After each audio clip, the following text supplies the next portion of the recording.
We all think we know the face of the Peter Pan of pop. The clean-cut image, the Christian values, and the relentless optimism that defined a 60-year career. But behind the platinum records and the knighthood lies a calculated silence that lasted 3 decades. For 30 years, Cliff Richard moved through a world of shadows, maintaining a private reality that stood in stark contrast to his public persona. It wasn't just about what he shared, it was about what he carefully scrubbed from the narrative. How does a man stay in the spotlight for half a century while keeping his most defining truths under lock and key? The answer isn't found in his lyrics, but in the quiet, high-walled sanctuary of his private life, a life that was far more complex than the posters on the wall ever suggested. In the late 1950s, a young man named Harry Webb began the slow, methodical process of erasing himself to make room for Cliff Richard. The transformation was more than cosmetic, it was a calculated response to the volatile nature of fame. While his contemporaries, men like Keith Richards or John Lennon, leaned into the grit, the drugs, and the rebellion of the era, Cliff saw a gap in the market for something else: total, unwavering stability. By the mid-1960s, he had formally aligned himself with conservative Christian values, a move that effectively shielded him from the moral panics of the time. However, looking back at the internal mechanics of his early career, we see a man deeply preoccupied with the concept of containment. He didn't just perform, he managed his perception with a level of surgical precision that bordered on the obsessive. While the tabloid press was perpetually obsessed with his status as the eternal bachelor, Cliff was busy building a fortress around his personal associations. He established a living arrangement that would define his next 3 decades, shared residences with close male associates, most notably Bill Latham, a religious studies teacher who became his constant companion. To the public, this was presented as a brotherhood of faith, 2 men of God living a simple, pious life. But in the gritty reality of the music industry, it was a strategic redirection. By providing the audience with a wholesome explanation for his lack of a traditional family, he ensured that no one would go looking for the cracks in the foundation. The bachelor boy was a legal and social shield, a persona that allowed him to operate without the crushing scrutiny that would have come with a more conventional lifestyle. Yet, as the years turned into decades, the effort required to maintain this vacuum of information began to manifest as a psychological burden. The man was becoming a prisoner of the very image he had designed to set him free. If the bachelor boy persona was a shield, what exactly was it protecting him from, and at what point did the walls of his sanctuary begin to feel like a cage? As the 1970s bled into the 80s, the name Bill Latham became a quiet fixture in the Cliff Richard story, a name often mentioned but rarely explained.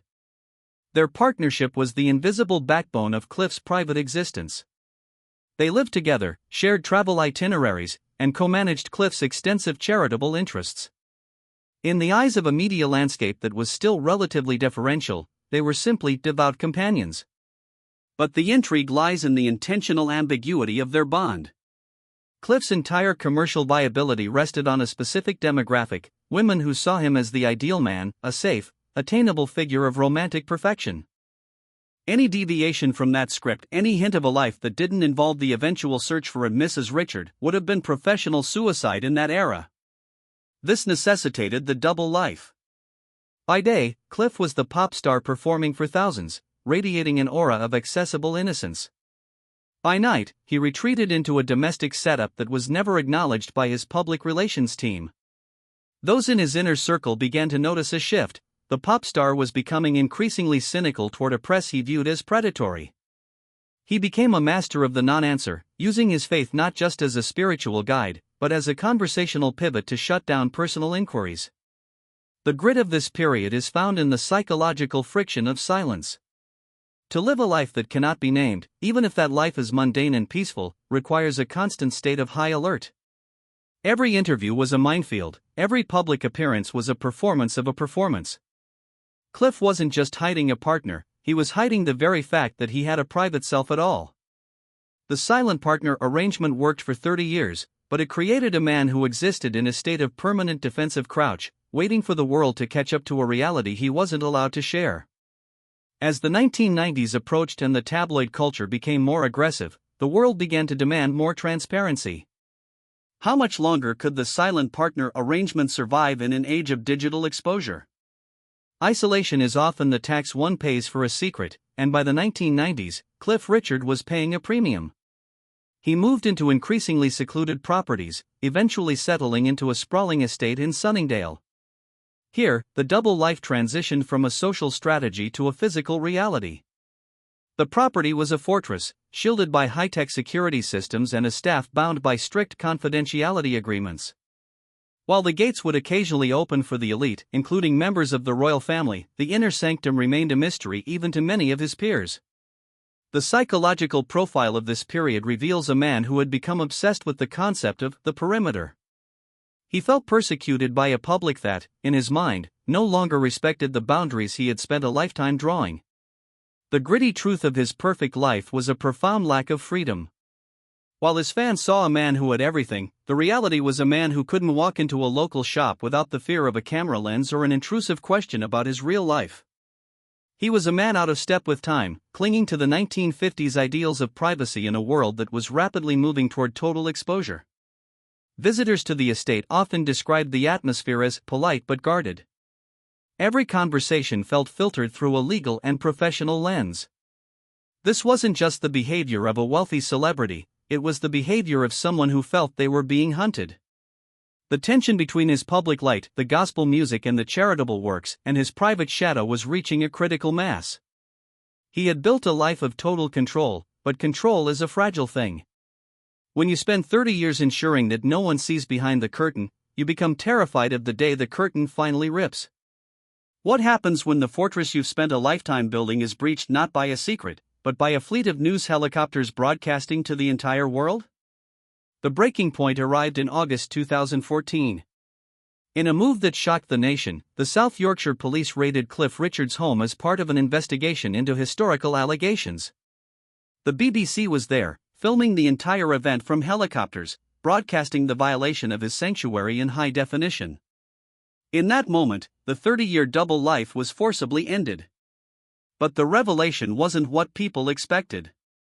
While the allegations were eventually dismissed and Cliff was never arrested or charged, the event performed a public autopsy on a man who had spent decades avoiding the knife. For the first time, the Peter Pan mask slipped. The man the public saw in the aftermath wasn't a polished pop star, he was a fragile, elderly man who was visibly broken by the intrusion. The gritty legal battle that followed wasn't just about the raid, it was a fight for the right to have a private life at all. Cliff eventually won a landmark privacy case against the BBC, but the victory felt hollow. The hidden truth that the raid uncovered wasn't a scandal or a crime, it was the fact that the Bachelor boy was a deeply lonely, vulnerable human being who had been terrified of the world seeing his humanity. The 30-year silence, it turned out, wasn't about hiding a dark secret. It was about the exhausting, soul-crushing labor of maintaining a myth. Today, Cliff Richard continues to perform, but the mystery is gone. He speaks openly about the black hole of depression and the trauma of that afternoon in 2014. He is still a knight, and he is still a legend, but he is no longer an enigma. He lives in a world where the public finally knows his pain, even if they never fully understood the reasons for his silence. The double life ended not with a bang of scandal, but with the quiet realization that the man behind the image was always more complicated than the posters suggested. Now that the walls are down and the secrets are laid bare, we are left with one final question: was the 30-year deception a price worth paying, or did the Bachelor boy lose the man he was supposed to be in the process of protecting him?